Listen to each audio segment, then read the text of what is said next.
Are we alone in the universe? There is no greater mystery. For years, extraterrestrials have taken hold of our imaginations and permeated our culture through countless books, television shows, and films. We don't live in a demon-haunted world of the Middle Ages or ghosts and poltergeists of the 19th century. We live in a world of NASA and the space shuttle and space exploration and Star Trek and Star Wars and Close Encounters. For many people, aliens are more than just the stars of Hollywood blockbusters. I do believe in aliens. They're here. I think they've been here for quite some time. I've never seen him personally, but I don't think we're it. In fact, according to a recent CNN poll, 1 in 7 Americans has seen or knows someone who has seen a sign of alien activity. I've had many sightings myself.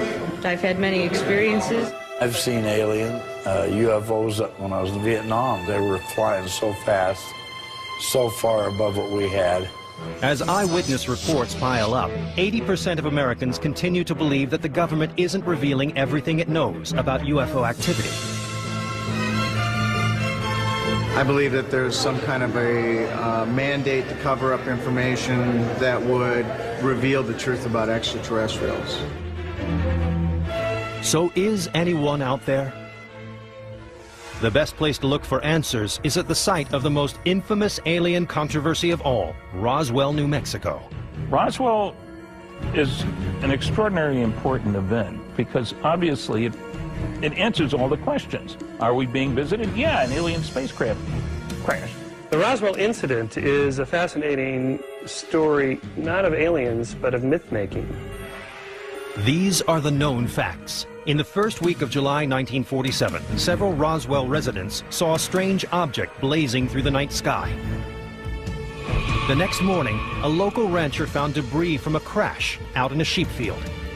With the Air Force's 509th Bomb Group stationed just a few miles away, the site was soon closed for inspection.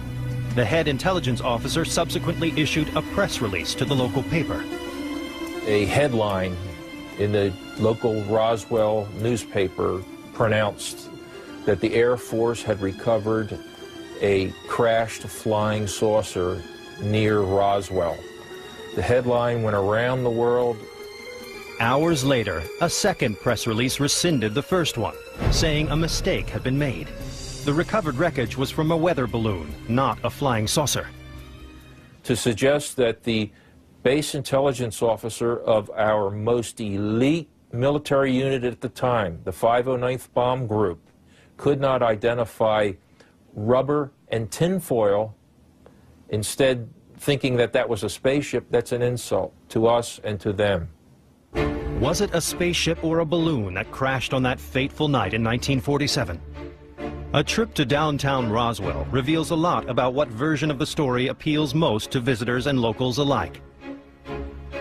UFO paraphernalia fills shop windows and street corners all over town. 200,000 people a year come to Roswell. And you specifically come to Roswell because Roswell is 3 hours from anywhere. According to Randy Reeves, owner and manager of the Alien Zone Twisted Pencil, if an item doesn't have a little green man on it, people won't buy it. I would say the most popular is the life-size alien if they could find them, and you know, it really surprised me how many folks are into the life-size products. The motherlode of all alien lore is just down the street at the International UFO Museum. Here you'll find all the details of the Roswell incident, as well as lots of other information about alien encounters. There's even an extensive research library with thousands of books, photographs and videos. Not to mention several life-size extraterrestrials. The most interesting thing I thought at the museum was a 3-fingered alien. I think they are so cute. But the nearby Crash Site Cafe has something even the museum can't claim. Of course I believe in aliens. I have an alien that works here. Would you like to meet him? This is Mikey. He's our morning cook. And he's always doing his job, you know. And you can get your alien to go. They love, especially he's right here. And if you talk to him, they will say hi.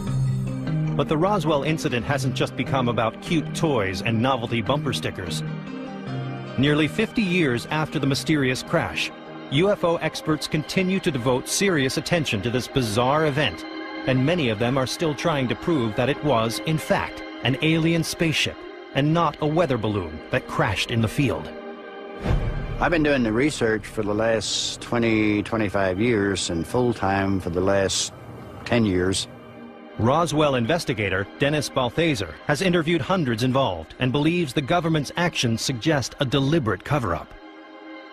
If this was a weather balloon, why were civilians threatened? Why were they told you cannot talk about this and threatened if they did talk about it, they'd be in trouble? Nuclear physicist and premier researcher of the Roswell incident, Stanton Friedman, finds this evidence compelling.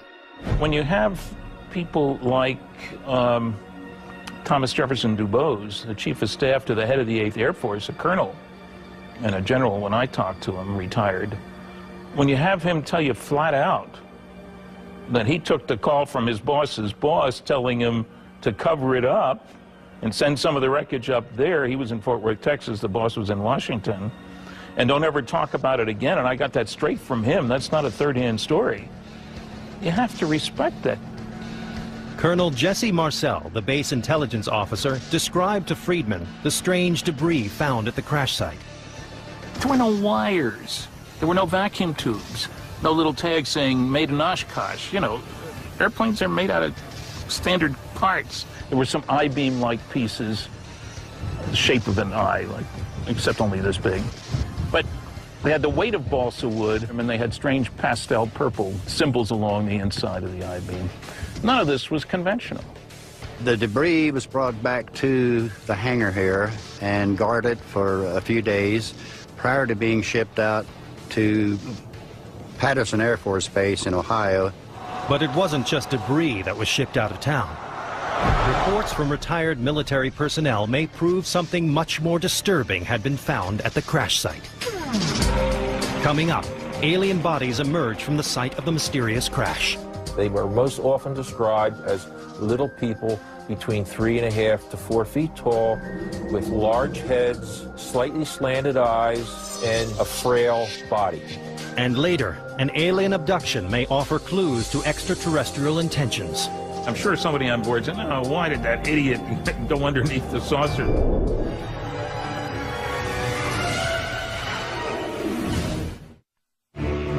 Since 1947, the Air Force has strongly denied that an alien spaceship crashed in Roswell, New Mexico. Half a century later, a videotape surfaced showing the military autopsy of one of these aliens. But upon closer examination, it appeared the footage was fabricated. I am still convinced that it is not real. I don't know who made it. It could have been set up by the government and publicized and then debunked, which would work into their favor. At this point, we don't know of any autopsies actually being done. To dispel the public's mounting suspicion, the Air Force in 1997 released a comprehensive rebuttal to all charges of a cover-up and the presence of alien bodies. So they issued a report stating that the people who reported seeing bodies were mistaken. What the Air Force said they saw were mannequins. These mannequins, which were over 6 feet tall. Well, we've done some checking on that story, and the dummies weren't used until 1953, 6 years after the event happened.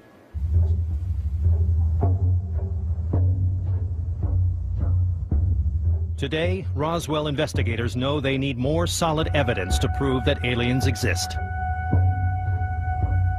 If we were able to take some physical evidence and have it tested and prove without doubt, scientifically, that it is not from Earth, then I think we would start getting some support, and that would be my holy grail.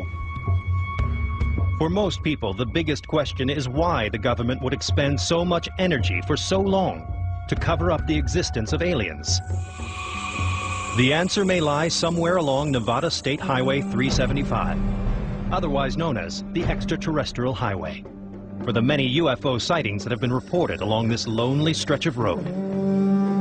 About 90 miles north of Las Vegas lies a block of government land known as Area 51. Area 51, one of the most infamous places on planet Earth. Just 15 minutes away from Area 51 is the Little Alien, a kitschy spot where visitors can grab a cold drink and soak up some local information. I've had people from NATO here. We've had CIA. We've had, you name it, we've had it. It's just an interesting place. People have, they have a need for knowing what goes on beyond the mountain range. For years, rumors have circulated that within Area 51 is a large Air Force base where top-secret military testing and experiments occur. Area 51 probably has Aurora aircraft, the successor of the SR-71. I know it's got a lot of, they're called unmanned aerial vehicles. These are these remote-controlled devices, which can even fire rockets. Area 51 is exempted from federal, state, interstate, and local environmental laws. And when questioned, the government's response is no comment. There's quite a bit that happens just over the mountains here. You see military exercises, you see flares, you see airplanes, helicopters, unmanned vehicles. Other than that, you see things you can't explain. It's difficult to locate Area 51 since it's not on any map. The airspace over the area is heavily restricted, and high fences surround the perimeter. Trespass here at your own risk. If you're on the ground, there are sensors all over the place to pick up motion of things that shouldn't be there. And as one guy called them, the camo dudes, guys in camouflage outfits in their jeeps will come traipsing after you. If you're in the air, they will send fighters up after you. The helicopters have some serious armament. When they shoot you, you're going to be dust. But there's one rumor that always generates the most excitement. I thought that they had reverse engineered the spacecraft that supposedly they found crashed in this area. That rumor stems from the experience of Bob Lazar, who claims he worked at an ultra-secret division of Area 51 called S4. S4 was built and maintained only for one reason, and that was to house and to test any other recovered alien technology vehicles. Lazar says he was a trained physicist at the Los Alamos nuclear facility, and that in 1989 he was approached about a secret government research project and flown to Area 51. Lazar initially thought the spaceship had been developed by the U.S. military. They said, this is an alien craft and we want to be able to duplicate it and we want to know how the thing works. As the senior staff physicist, Lazar was in charge of analyzing the ship's propulsion system. Here was an incredibly complex system. There was nothing even as simple as wiring connecting subsystems together. So it operated more like magic.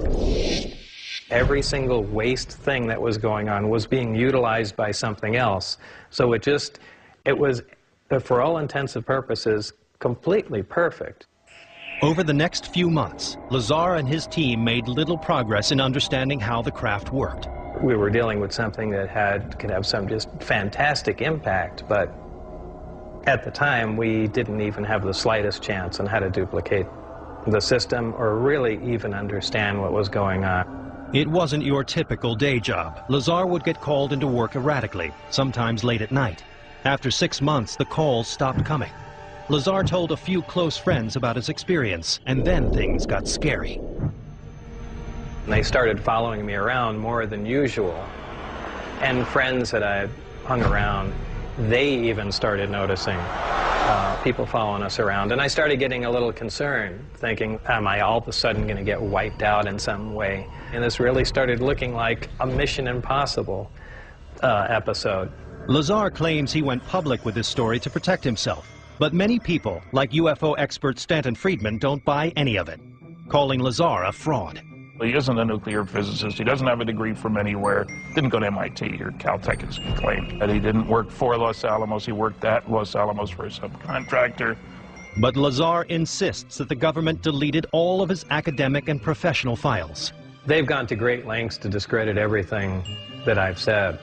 And successfully so, in many respects. Something they always told me, it's one of the easiest things to keep secret because it's so unbelievable. And that really is true. If I heard this story from somebody else, I don't think I'd buy it. It's pretty far-fetched. Only the government knows for certain if Bob Lazar's story is fact or fiction. But the truth is out there. Coming up. a very close encounter of the third kind. Their features were small except for the eyes, and the eyes were huge. And later, could increased sightings around the world suggest we're due for an official visit? I have a sense that there's still more to come. It's not over. It's not over.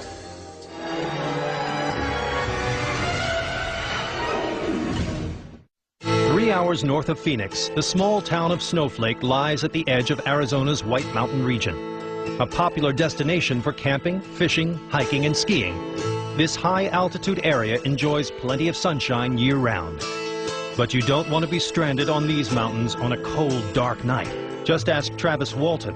Born and raised in Snowflake, he's still haunted by his intimate encounter with alien beings more than 30 years ago. For years after the incident, it occupied my every thought all the time. It was something I just couldn't shake out of my mind. At the time, Travis was 22 and working on a logging crew in the Sitgreaves National Forest, just outside of town.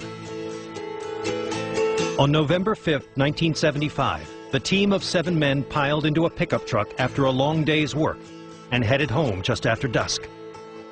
We're coming down this road, and we saw some glimmers of light coming through the trees off to the side, up ahead. We were thinking, well, maybe a forest fire, or maybe an airplane had crashed and was hanging up there in the trees or something, because it was just something really very strange. As the men got closer to the source of the light, they all fell silent. We looked off to the right side, and we saw this object. This was less than 100 feet away, this glowing metallic object hovering there, outlined against the sky. Just the most incredible thing we'd seen. Somebody yelled out, "It's a spaceship." I mean, it was just incredible. And I yelled, "Stop the truck." To the horror of the other men, Walton got out of the vehicle. And they started yelling at me to stop and get back in the truck. But at that point, you know, the way I was back then, you young guys, I was kind of showing off for the crew. He walked slowly towards the mysterious craft until he was almost underneath it. I was just standing there looking up at this thing, and I could feel this vibration coming from it, the sound. It's just a strange mixture of high-frequency tones and this low rumble that you could feel more than hear, actually. It was like reflecting light at the same time it was giving off light. Suddenly it rose up a little bit, and the sound kind of got louder, and it started making this sort of rocking motion.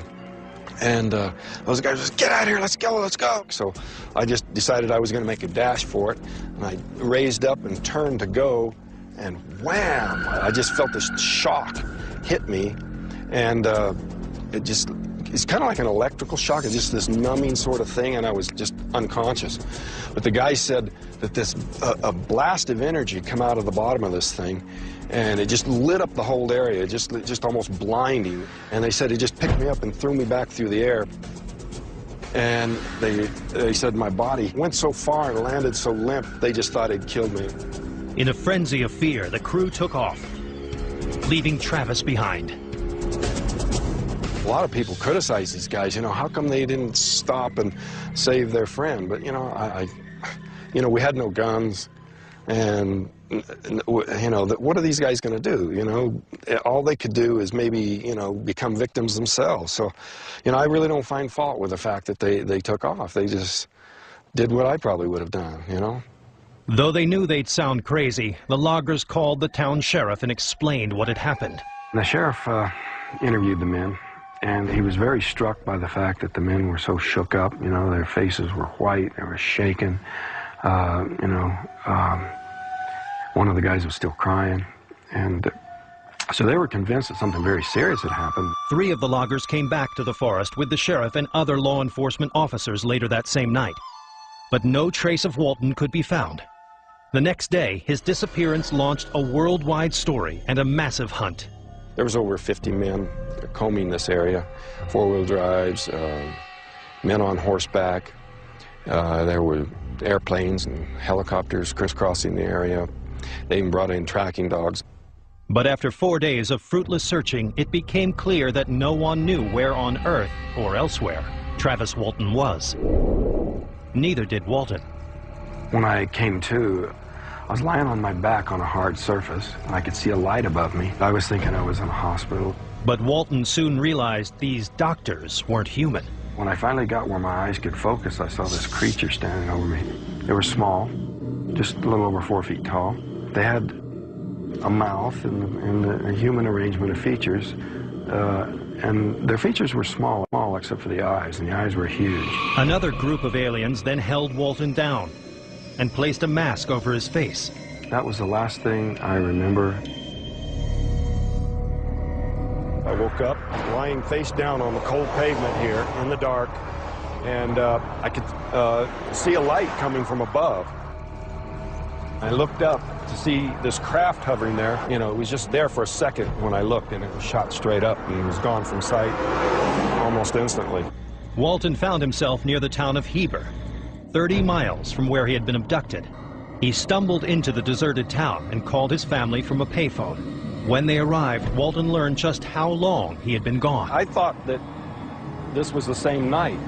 They said, hey, feel your face. And I reached up and I had this, 5-day growth of beard. And I looked at the date on my watch, which was days beyond what it was supposed to be. And that was just quite a shock to me. An international media circus soon descended on Snowflake, and it didn't take long before Walton's credibility was put on the line. Then came all these, attacks, claiming that I was hallucinating on drugs, that I'd had a transitory psychosis, all that sort of thing. It just made it really doubly hard to endure. The furor eventually died down, and life went back to normal for the residents of Snowflake. But not for Travis Walton. Constantly assailed by disbelievers and embraced by fans, he has found it almost impossible to move on with his life. A lot of people think, oh, you were chosen. I don't like that. And I prefer to think that, I was in the wrong place at the wrong time and I did the wrong thing, getting too close. For the time being, Walton still doesn't have the answer to the most important question of all. I don't know where they came from, and I don't know who they were. And all I know is what I experienced. So, to me, they're still a mystery. Coming up, accounts from Mexico describe a new and even more terrifying vision in the sky: flying humanoids. Some people think that these are bad aliens that are flying, trying to abduct people. And later, thousands witness an unidentified flying object in the Arizona sky. There were people that were shopping, going in and out of the malls, and they saw it. There were people who were outside jogging, and they saw it.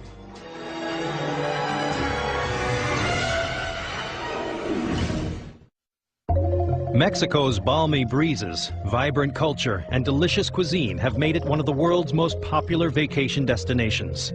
Whether touring the ancient Mayan ruins of the Yucatan or enjoying mariachi music in Mexico City, millions of people love to visit this beautiful country steeped in color and mysticism. Mexico is known as the land of wonders and mysteries, the land where legend and reality become one. But over the past decade, it seems international travelers aren't the only ones flocking to Mexico. Mexico has received more UFO sightings than any other country on this planet. The first in a growing wave of sightings occurred on July 11, 1991, during a solar eclipse. People gathered in Mexico City, one of the most populous cities in the world, to watch this rare event in the sky. What they saw was even more startling. At that moment, when the eclipse began, the people were taping, and suddenly a strange unknown object appeared. They witnessed metallic objects, unidentified flying objects, appear in the sky just as the eclipse was taking place, and remained in the sky as the eclipse was finishing. 17 different people in Mexico City from different vantage points filmed this event.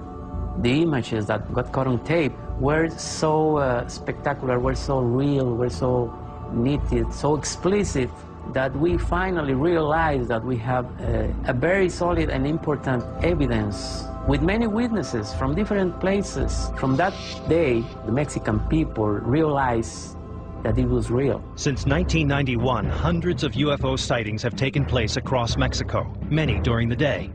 The military has gone from complete denial of these events to a more open position.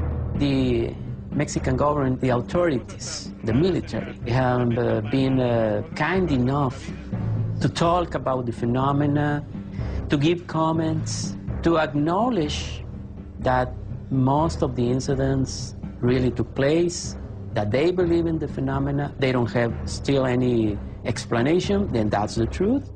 Since the UFOs never seemed to take any aggressive action, most Mexicans were delighted by their regular appearances.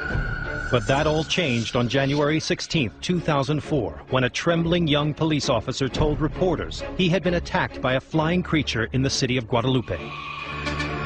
¿Realidad o fantasía? Le tendremos la historia de un policía de Guadalupe que narra la supuesta aparición de una bruja. As he was patrolling the crime-ridden area in his car, the young officer claimed a figure dropped from a tree onto the road. At that moment, he stopped the car, the patrol car, and he noticed something. This body was floating above the ground. He turned on his high beams for a better view. Estaba vestida de negro y tenía unos ojos grandes y tez morena.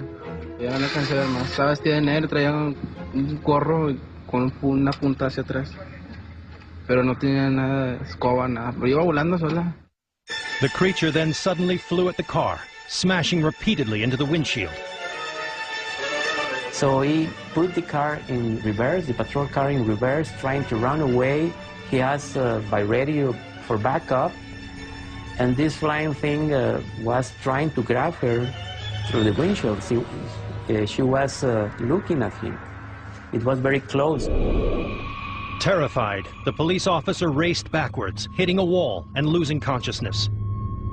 Later, medical tests revealed that the officer had no drugs or alcohol in his system, but was in a deep state of shock. Psychological test revealed that he was not suffering and has never suffered any kind of hallucination or any kind of psychological disorders. Many ufologists say that what attacked the officer is a new and frightening alien being called a flying humanoid. One amateur video even caught two flying humanoids in the air together. This was like a huge dark being with some kind of big, huge cloak. Above this big flying being was a winged entity. Suddenly, a smaller being is expelled from the big flying entity and fly away. And then that smaller entity returned and was absorbed by the bigger one. ¡Ay, ay, se le pegó! ¡Se le metió! Como tapa. Some people think that these are bad aliens that are flying, trying to abduct people. However, these are only theories. We don't know exactly what's going on. But the images are there. UFO investigator Stanton Friedman doesn't find these images persuasive evidence that the creatures are real. I've looked at a number of reports of flying humanoids. I wasn't terribly impressed. But believers like Ed Sherwood think it won't be long before these creatures and others make themselves known in the United States. The people of America are ready for the fact we're not alone. And I do think that coming up in the very near future, there is going to be an unprecedented UFO event, an event that once and for all affirms that we are not alone. Coming up, some residents of Phoenix, Arizona say they've experienced such an event. Is this proof that we're not alone? Thousands and thousands of people saw it. And later, have aliens been here before? The petroglyphs show objects hovering in the sky and little stick figure people pointing up, looking at it.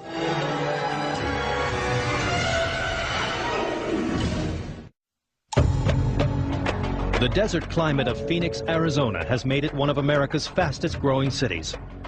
Visitors seek out its luxurious spas and world-class golf courses, while residents enjoy sun-drenched days and moonlit nights. But on the evening of March 13, 1997, as people across the state gathered outside, hoping to catch a glimpse of the famous Hale-Bopp comet, those clear desert skies revealed something far more spectacular. What emerged from the Arizona night triggered the biggest UFO controversy since Roswell. Immediately overhead was something that did not compute. We had never seen anything like this before. It was enormous, it was absolutely silent, and it was moving fairly slowly. I felt as if I could reach up and touch it. My sense at the time was that something extraordinary was happening on our planet. A formation of extremely bright lights in a V shape flew from one corner of the state of Arizona to the other and turned around and flew back. 3 hours. Thousands and thousands of people saw it, were witnesses. There was a Little League game going on, and they all saw it. The kids saw it, the coach saw it, the parents saw it. There were people that were shopping, going in and out of the malls, and they saw it. There were people who were outside jogging, and they saw it. The lights took an extremely low path through restricted airspace. And no one seemed to know what these lights could be, or where they came from. Were extraterrestrial beings involved? Concerned, Frances Emma Barwood brought the matter up at a televised council meeting. But city officials quietly urged Barwood to drop the subject. One of the assistant city managers came to me and told me, if anybody asks, you know nothing and don't talk about it. Barwood decided to pursue the mystery further, but no matter what branch of government she turned to, Barwood says she came up against a brick wall. As far as the Phoenix Lights are concerned, the government knows nothing. Barwood believes that if the government had investigated the matter, they would have discovered that a handful of witnesses had also filmed the strange light formation. Jeff Willis, a UFO photographer for over 10 years, was in the mountains above Phoenix that night and shot video of the lights at 7:30 p.m., almost 3 hours before the mass sighting. They were probably, I would say, a good, probably about 35 miles away, and from their size, it's really hard to determine, but I would say they were probably as big as 3 jets put together in length. They were really big, and they were moving very slow. They had to have been something strange, for sure. The footage that revealed the most detail was shot later that evening by a physician who until recently remained anonymous. I was a healthy skeptic when I began all this. Even though I saw something myself, I didn't come forward for 7 years. I stayed anonymous, looking to try to find a logical explanation for what I witnessed. Dr. Kitai first saw the lights in 1995, 2 years before the mass sighting, just a few hundred yards from her secluded home in the mountains above Phoenix. When my husband and I had our first close sighting, it was as close as that tree right there. It was extraordinary. There were 3 amber orbs in a triangle formation just hovering about 50, 75 feet off the ground for minutes. They were about 3 to 6 feet each, very soft amber color, and they didn't glare. And the thought going through my mind was, if I don't get a picture of this, nobody's going to believe it. As I was watching these 2 orbs, it felt that there was an intelligent presence staring back. Was this intelligent presence an alien being? Kitai believes yes. And in January of 1997, 2 months before the mass sighting, she saw the orbs again. This time they were at a distance, and they were far west, and I noticed them, they were in a line formation. As I'm ready to shoot the 3, suddenly 6 amber orbs in a row, equidistant from each other, massive span, it was over a mile wide, popped up over the 3. It was really unnerving. I have to tell you, I started to shake a bit. But I did take 6 pictures in a row. And as it turned out, I caught this unexplained phenomena head on, turning into a V shape as the 3 orbs underneath were disappearing. When Dr. Kitai realized how many other people had seen the lights that night, she decided it was time to share her footage with Village Labs, a high-tech computer imaging company. Founder Jim Dilatoso and his employees have years of experience in exposing fake UFO videos and photographs. I'm a scientist. I'm an experimenter. We're a lab. I hardly ever had said it before that the pictures that we had tested could be an extraterrestrial spacecraft. Using Kitai's video with 2 other videos shot at the same time, technicians were able to triangulate the exact position and path of the lights. We got very involved in converging all the images, matching up the times that the television news was on in the background with each of the cameras to create a position of greatest likelihood of where the object was placed. However, military personnel claimed that the lights were created by high-intensity flares from an Air Force A-10 aircraft.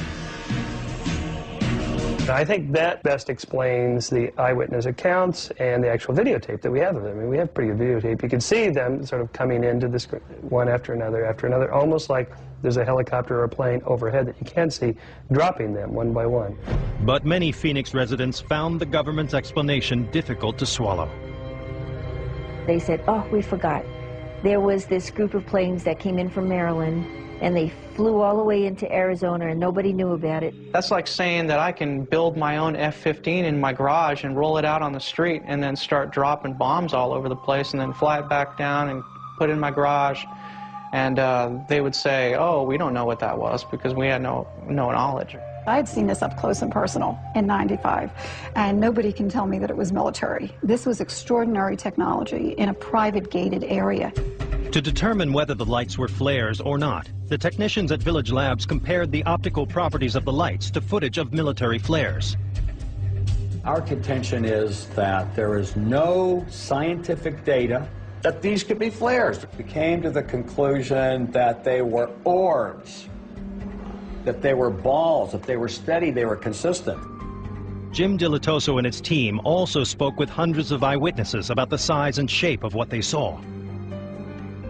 It was evolving as a flying machine. It was able to make its wings bigger, smaller.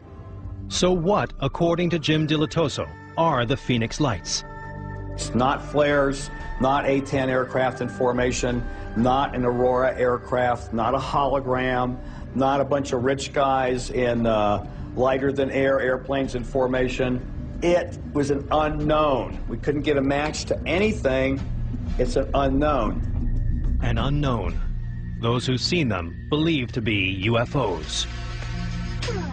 Coming up, what did our ancestors know? You go back into the stories from history. There's a guy pointing, and there's looks like a spaceship of some sort. Find out next.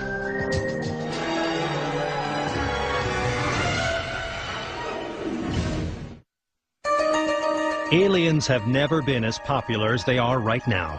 New books, films, and television shows about aliens still excite audiences. But how would we react if we came face to face with the real thing? As more and more UFOs are spotted in the sky, many UFO experts say it's time we ponder that question. It's happening at a faster pace. Something is happening. Something is, you know, in my own estimation, because it is so extraordinary, it is happening worldwide. In the years since the Phoenix Lights were seen by thousands, similar sightings have been reported around the globe. 1 month before our mass sighting on March 13th, 1997 in Arizona, there was also a mass sighting in St. Petersburg, Russia on February 19th, 1997 of almost the identical phenomena. It's happened in Turkey, it's happened in Russia, they've got pictures in Hungary. It's been seen all around the whole world. And nobody in power that can do something or say something, they don't want to even talk about it. It's like it doesn't exist, but it's been caught on film all over the place. I have a sense that there's still more to come. It's not over. It's not over. One way to predict what these lights mean for our future is to look for clues from our past. It turns out these orbs have been seen before by other cultures in other times. Many people think aliens have been visiting Earth for thousands of years. References to visitors from the sky can be found throughout art history, from petroglyphs in the Arizona mountains to medieval paintings. The petroglyphs show objects hovering in the sky and little stick figure people pointing up, looking at it. Like, what is that? And this proves to me that these things have been around for thousands of years in this area, before we ever got here. You go back into the stories from history, the paintings, where, you know, up in the corner, there's a guy pointing, and there's looks like a spaceship of some sort. It's like, where did they ever get that idea, unless they really saw it? There's stories throughout history of beings that come from the sky and light people, and it just goes on and on. For the millions who believe aliens are here, there are almost as many theories why. Some say they could be conducting genetic research or mining for rare earth ores. But many UFO experts seem to agree aliens are here to observe our progress. The aliens could have all kinds of reasons for coming here, but surely one of them is to make sure that we don't take our brand of friendship, hostility, out there. Friedman believes the aliens have been keeping a close eye on the simultaneous development of nuclear weapons, rockets powerful enough to take us to the moon, and advanced communications technology. I make one assumption about every advanced civilization. It's concerned about its own survival and security. Seems reasonable to me. That being the case, you got to keep tabs on the primitives in the neighborhood, but only close tabs on those primitives who show signs of being able to bother you. In spite of frightening science fiction films, most people feel that aliens are not a threat to the human race. If they wanted to harm us, I would think that they would have already, because they've had plenty of opportunity. I get the feeling that it's more that they're observing us and maybe waiting for a time to see us, you know, and talk to us. I feel that they are beginning to come to visit us more and more frequently now because they understand that the human species as a whole is evolving. I don't know if these crafts are going to land. I don't know if these beings that we are seeing flying around someday will land and will face us. We don't know.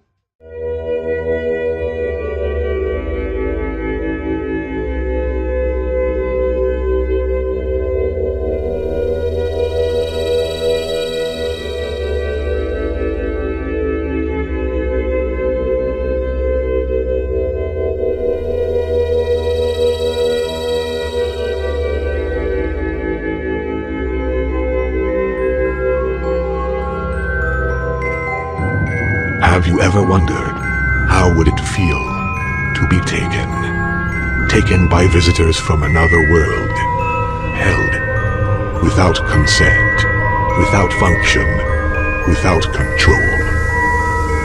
Have you ever contemplated the fact that someday this could happen to you? Maybe it already has.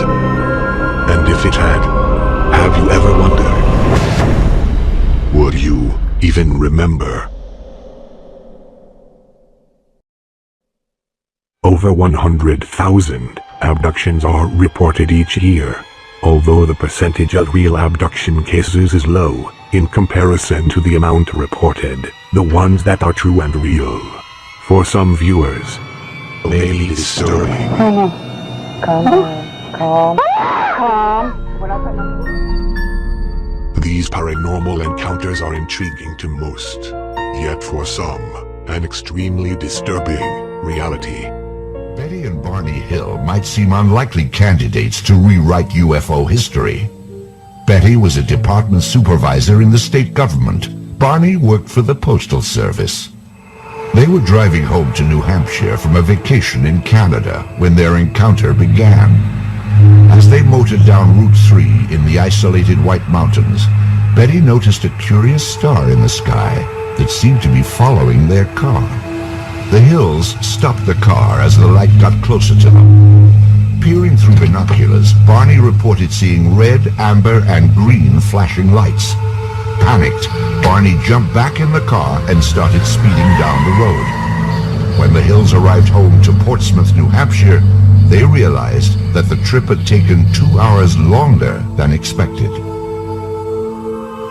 Within days of their sighting, Betty Hill began having nightmares in which she and Barney were taken aboard a flying saucer and then medically examined. The Hills filed a sighting report with NICAP, a newly formed UFO research group. Then the emotional trauma from their experience prompted Barney and Betty Hill to seek the help of Dr. Benjamin Simon, a prominent Boston psychiatrist. Dr. Simon used hypnosis to treat the Hills over the course of several months. Betty and Barney Hill said the therapy helped them recover some memories of their missing 2 hours. Listening to recordings of these sessions brought back even more recollections. I try to maintain control so Betty cannot tell I am scared. God, I'm scared. It's all right. You could go right on and experience it. It will not hurt you now. I gotta get my gun. I gotta get my gun! All right. All right, that's all. All right, just keep reasonably calm. Then I put it in my coat. And then I get out with the binoculars. And it is there. And I look. And it shifts over. And I think, I'm not afraid. I'll shoot it down if I'm not afraid. And I walk out, and I walk across the road. And there it is, up there. Calm down. Calm down, it's there, but you can see it, but it's not going to hurt you. Go on.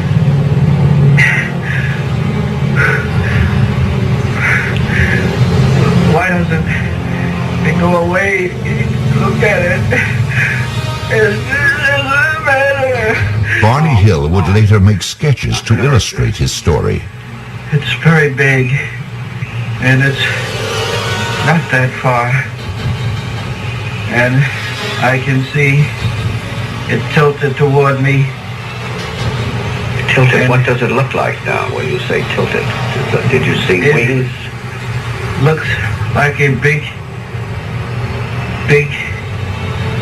pancake with windows and rows of windows.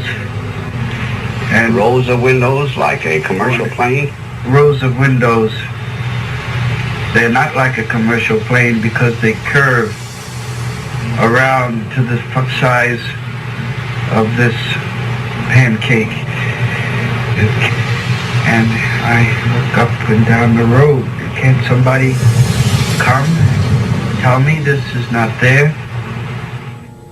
During her hypnotic regression, Betty Hill described the deeply disturbing events that she said took place inside the landed spacecraft.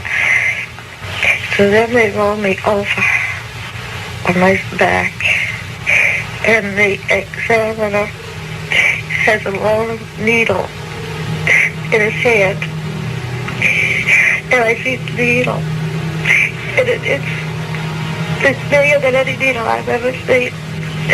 And I asked him what he's going to do with it, and he said just a simple test of functioning. And I asked him what, and he said he just wants to put it in my navel. And it's just a simple test.